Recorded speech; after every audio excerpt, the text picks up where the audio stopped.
नमस्कार. नवरात्रीनिमित्त भेट द्या या कात्यायनी मंदिरला. कोल्हापूरपासून 10 किलोमीटर अंतरावर असणारं हे कात्यायनी देवीचं मंदिर.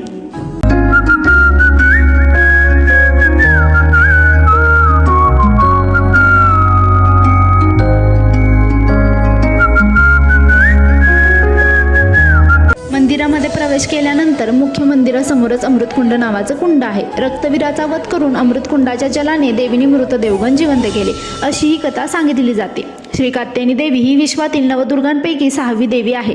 त्यामुळे नवरात्रीच्या 6व्या माळेला कात्यायनी देवीचा प्रकट दिन मोठ्या उत्साहाने साजरा केला जातो. देवी कात्यायनीला 3 डोळे आणि 4 हात आहेत. तिच्या डाव्या हातात तलवार आणि दुसऱ्या हातात कमळ आहे. उजवे हात वरदा मुद्रा म्हणजेच वरदान देणारी आणि अभय मुद्रा म्हणजेच भीती, परोपकार आणि संरक्षणाचे प्रतिनिधित्व करतात. श्रीदेवी महात्म्य सप्तसतीच्या 8, 9 व 10व्या अध्यायात श्री कात्यायनी देवीचे वर्णन आहे. करवीर क्षेत्राच्या संरक्षणासाठी असुरांनी 4 दिशांना 4 दूत ठेवले होते. त्यापैकी दक्षिण द्वाराचे संरक्षण करण्यासाठी रक्तवीर नावाचा असुर होता. त्याच्याबरोबर युद्ध करण्यासाठी श्री महालक्ष्मीने भैरवाची योजना केली होती. पुढे भैरवाने आपल्या मदतीसाठी श्री कात्यायनी देवीचा धावा केला.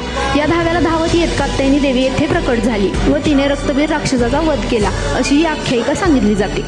श्री कात्यायनी देवीचे महात्म्य ऐकून श्री परशुराम या ठिकाणी पापक्षालनासाठी आले. त्यावेळी त्यांनी अमृतकुंडात स्नान करून देवीची व भैरवाची पूजा केली. तेव्हा देवीने त्यांना सांगितले, या ठिकाणी तुम्ही आपल्या नावाचे तीर्थ करावे. हे तीर्थ आजही देवी मंदिराच्या मागे पाहावयास मिळते.